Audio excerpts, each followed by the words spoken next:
li may njëkk a mettitlu mooy démocratie Sénégal nga xam ni ñun ñëpp moo ñu mag ay génération yu dul jeex xeex nañu ci indi nañu ci ay amélioration ay siècle même ba français yi dee def seen révolution 1789 Sénégal yónnee woon na fa ay doomam ñuy déposer seeni cahier de doléances donc muy démocratie bu yàgg ma ne démocratie boobu xotti nañu ormaam ci ni njiitu réew mi doxale ci référendum bi ñu génn démocratie boo xam ni àdduna bi yépp dañu ko naw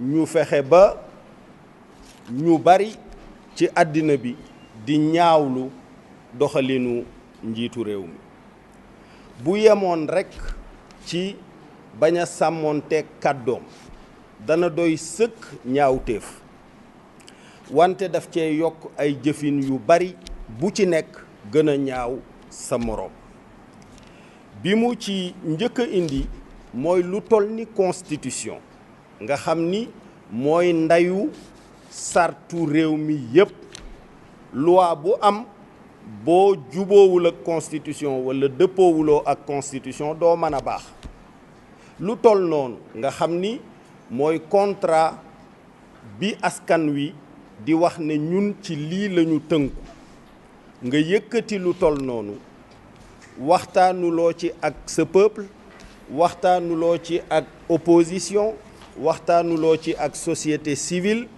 nga ne da nga leen a bëgg a bett ci lu matul weer nga bëgg a organiser référendum loolu ñun ñëpp ñoo ko bokkandoo ñaawlu ñaareel bi mu indi ndóol gu metti ci Sénégal àddina bi ñu wax ni ñaar fukki réew yi ak juróom yi gën a ndóol ci Sénégal la ñu nekk mu bëgg a profito ci coono yooyu askan wi nekkee bëgg leen a jënd jëmale leen ci fi ko neex ku nekk gis na ci référendum bi li ñu tuur ci ay xaalis ci ay ceeb ci ay xeetu ger yu mu mënti doon ci Sénégal président de la République tëj bureau wax ay ministre am tëj leen bureau yi ay directeur am tëj leen bureau yi xëppu leen yéen ñëpp ci biir réew mi ak seeni maleti xaalis ku ngeen gis ger leen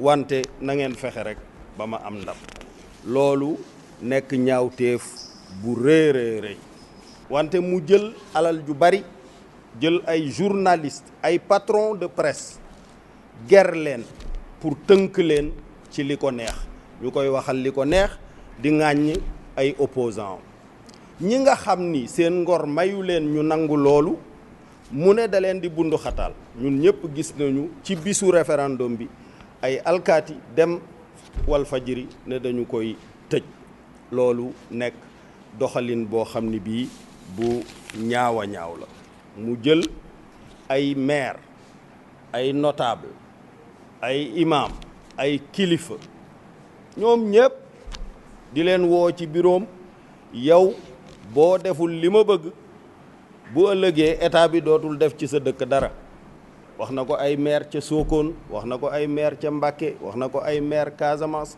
fu mu dem rek ba fii ci Thiès maireu Xombol dem na maireu Pout dem na maireu Kayar dem na maireu Kër Moussa dem na ñoom ñëpp ci ay ger jubluwu ci lenn lu dul ñëw leen ànd ak man alors que président de la République li nga yore alalu réew mi la fu citoyen nekk daf cee am wàll daf cee am cër ñi voté boo seetee lim bi diggante bi ñu ko falee ak ñeenti at yi presque ñaar yoo ci jël kenn ka war na ko ginnaaw donc loolu mooy échec bi gën a mag ci référendum bi mais wër Sénégal wër àddina bi ak ay maletu xaalis ay mallette yu dul jeex di distribuer yow ci sa bopp en tant que président de la République pour ger nit ñi pour ñu wax la oui alors que nee nga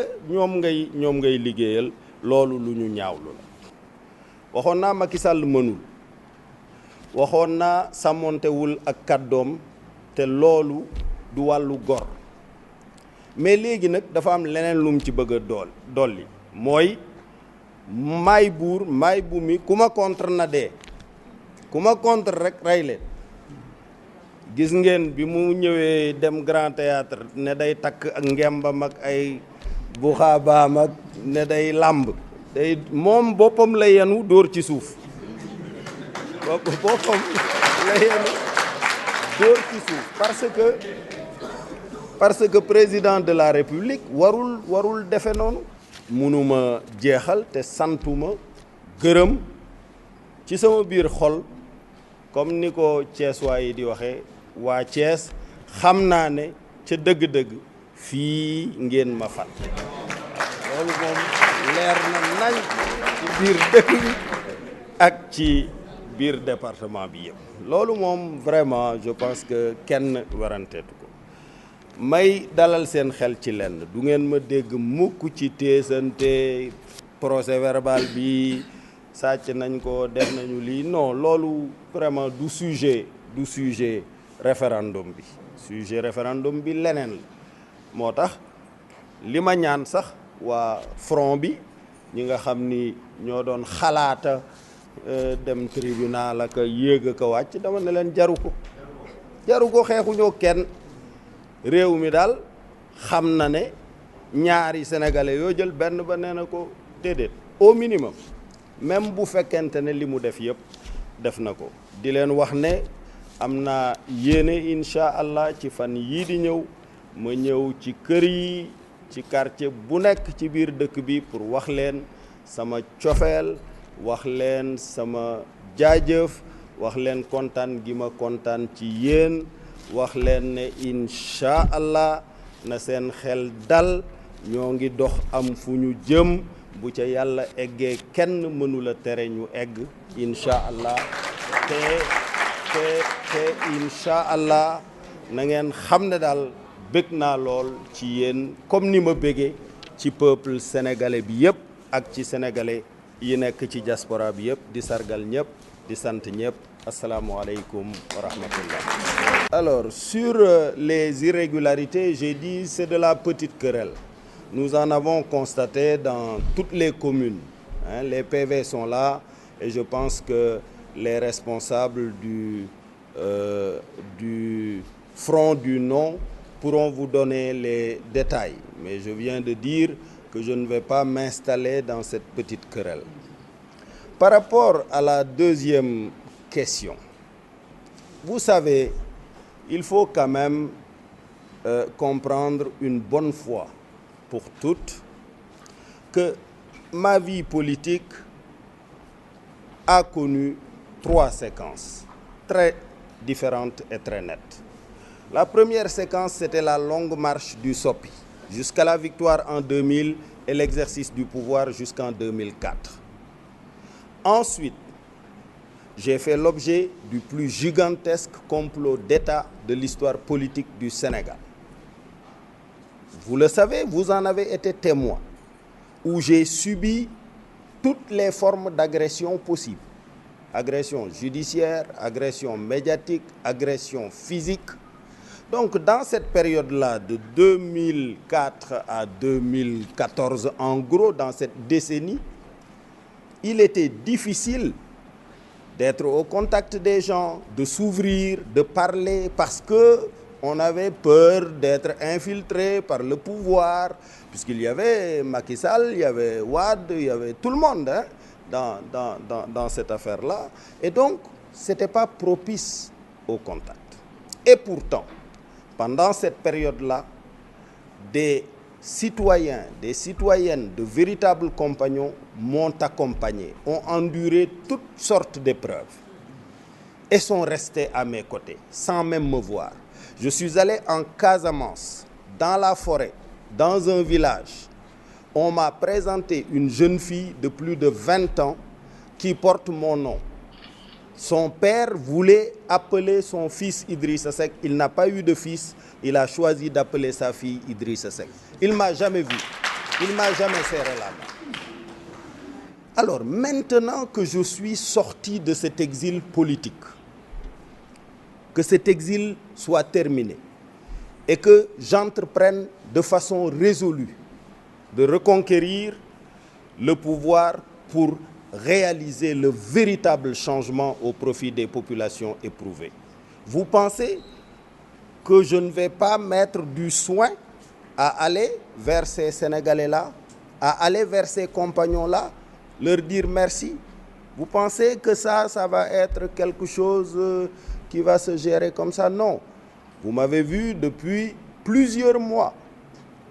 J'ai fait le Fouta, je suis allé à Bakel, je suis allé à Kédougou, je suis allé en Casamance. Maintenant, je suis sur les départements qui sont frontaliers de l'Atlantique. Je ferai ensuite les départements du centre parce que je veux prendre le temps et cela n'est pas lié à un calendrier électoral. Il n'y a que le référendum qui l'a plus ou moins interrompu, mais même pendant le référendum, vous m'avez vu poursuivre ma tournée de proximité à Rufisque. Donc, soyez rassurés, c'est un programme qui n'est pas lié du tout à un agenda électoral. Le seul dialogue, la seule concertation à laquelle je consacrerai du temps et de l'énergie, ça va être ma concertation avec le peuple sénégalais, mon contact avec les compagnons du changement, parce que c'est ça que j'ai choisi de faire. Donc soyez rassurés, vous ne verrez plus, Inch'Allah, tant que j'aurai la santé, l'énergie et les moyens de me déplacer, vous me verrez à travers le pays. Par rapport à la première question, le fait que des militants et des responsables s'inquiètent des manipulations dont ils ont été informés au niveau de la commission départementale de recensement me paraît naturel. Mais bien évidemment, c'est juste pour aller s'informer. J'ai dit que je ne m'engagerai dans aucune querelle, ni de chiffres, ni de procédure judiciaire concernant ces résultats référendaires, puisque l'enjeu n'est pas là. L'enjeu de cette élection, c'est l'échec retentissant du président de la République qui a raté l'occasion historique, comme l'ont réalisé tous ses prédécesseurs dans toute l'histoire référendaire du Sénégal depuis l'indépendance. Je viens de le rappeler, en 63, 99% de oui. En 70, 99% de oui. Sous Wade, en 2001, 94% de oui. Puisque l'objet d'un référendum, c'est d'abord d'unifier le peuple autour d'un projet largement discuté et accepté, un consensus fort, surtout lorsque la matière est relative à la Constitution, qui est le contrat de base de la société, qui est la charte fondamentale. Donc, ce n'est pas les petites querelles de PV d'ici. On n'est pas dans une élection présidentielle. Attendez les élections législatives ou les élections présidentielles. Là, peut-être, ce sera nécessaire de faire des recours, etc. Mais en tout cas, je ne ferai pas ça. Donc, il faut vous en tenir à ça. La deuxième question, c'était... Vous ne reconnaissez pas votre défaite dans le département? Mais non, pas du tout. Non, j'ai gagné à Thiès, que cela leur plaise ou non. Ceux à qui cela déplaît n'ont qu'à vivre leur rage tranquillement. Mais moi, ils ne vont pas m'entraîner dans un débat qui gâchera ou entachera la belle victoire du renouvellement, de l'attachement et de l'affection des Thiessois, qui pourtant ne m'ont pas beaucoup vu en 10 ans. C'est la preuve que, comme ils le disent eux-mêmes, ils m'ont installé là. Et je m'y sens bien. Donc, je ne vais pas polémiquer. Nous avons gagné aussi bien dans la commune que dans le département. Même les communes où on a acheté les maires qui sont partis. Ils disent qu'on a gagné d'une seule voix. Mais c'est déjà bien. Même si c'est 0,5 voix, c'est bien. Maintenant, ils peuvent même dire que j'ai perdu mon bureau de vote, que j'ai perdu mon centre de vote, que j'ai perdu tout Thiès. Ce n'est pas le sujet. L'enjeu de l'élection, encore une fois, c'est d'unifier le peuple autour d'un projet constitutionnel. Et c'est cela que le président de la République a échoué. C'est tout. Et malgré la faiblesse de leurs moyens, ils savent se mobiliser pour les causes qu'ils jugent utiles de défendre. Vous savez, regardez quand il y a le Magal, ou quand il y a le Gamou, ou même quand l'équipe nationale joue, les populations se mobilisent spontanément pour participer. Donc, le fait que le peuple se détourne du projet signifie que le peuple ne se sent pas concerné. ñoru leen safu leen gisuñu ci seen bopp ñu ba ko fa fulla nag la ñu am waa Sénégal li nga xam ni lii ñoru leen gisuñu ci seen bopp duñu ci rey seen bopp mais le peuple sénégalais tayelul yaafuusul ñàkkul fayda. Donc li nga wax il appartient à la classe politique, aux dirigeants, de faire en sorte que le peuple se sente concerné par les projets qu'il propose. Ça, c'est tout à fait la question fondamentale du moment. Et c'est vrai pour nous tous, pour toutes les classes dirigeantes. Vous savez, le Chateaubriand, je crois c'est Chateaubriand qui l'a écrit, il dit que la classe dirigeante connaît 3 âges. Hein?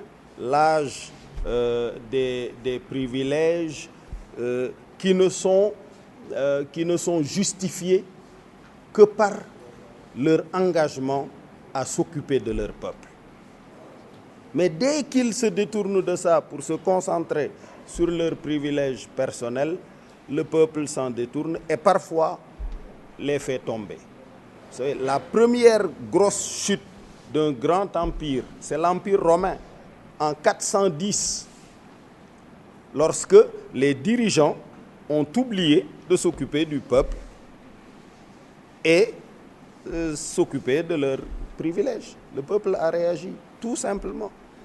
Vous savez, c'est partout pareil. Je pense que vous avez là touché le cœur du sujet et le cœur du débat. Merci pour ça.